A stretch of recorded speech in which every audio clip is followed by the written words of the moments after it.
Sinabayan naman ng kilos protesta ng mga taga-suporta ni dating Pangulo Rodrigo Roa Duterte. Ito pong kanilang paghahain sa Supreme Court ng 162,000 pirma bilang bahagi po ng kanilang signature campaign para mapabalik sa bansa ang dating Pangulo. At hiniling din naman ito na pabilisin. Ito pong paglalabas ng resolusyon dun po sa mga inihaing petition for habeas corpus ng mga anak ng dating Pangulo. Kunin natin ang report ni TJ Mendoza. Kinalampag na ng mga taga-suporta ni dating Pangulong Rodrigo Duterte ang mga mahistrado ng Korte Suprema sa pamamagitan ng kanilang pagpasa sa SC ng 162,000 na pirma bilang bahagi ng kanilang signature campaign para mapabalik sa bansa ang dating Pangulo. Kasabay rin ng kilos protesta ang petisyon na pinamamadali ang Supreme Court sa paglalabas ng isang resolution sa mga pending habeas corpus na isinampa ng mga anak ni FPRRD. Pag-submit po namin ngayon ng mga pirma ay pag-submit namin ng boses ng mga ordinaryong Pilipino na gustong magpauwi kay PRRD at gustong udyukan ang Supreme Court na i-assert ang ating soberanya kung ang dating presidente pinatapon sa ibang bansa, hindi hinarap sa sarili nating korte. It can be done to ordinary Filipinos like you and me.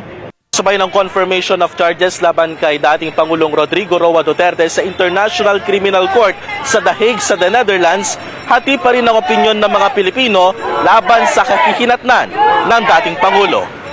Duterte, may inutang na dugo sa sambayanang Pilipino. Kaya naman mga kababayan, hindi tayo titigil sa pagpapanawagan, nagpapatuloy sa pagpapanawagang panagutin ang pangangalampag ng mga Duterte supporters.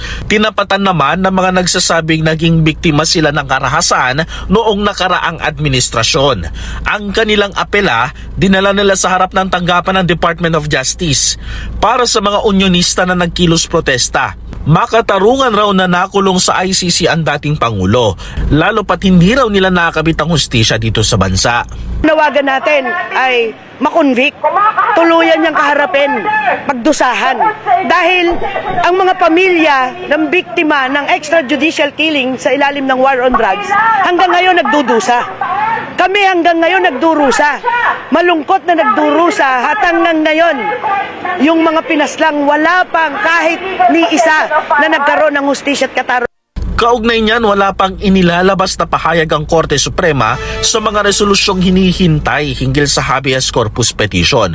Pero kung sakali mang hindi raw katigan ng Korte Suprema ang petisyon ng kampo ni Duterte, igagalang raw ito ng mga taga-suporta ng dating Pangulo. TJ Mendoza, para sa mata ng Agila, matatag, tapang, tatapat.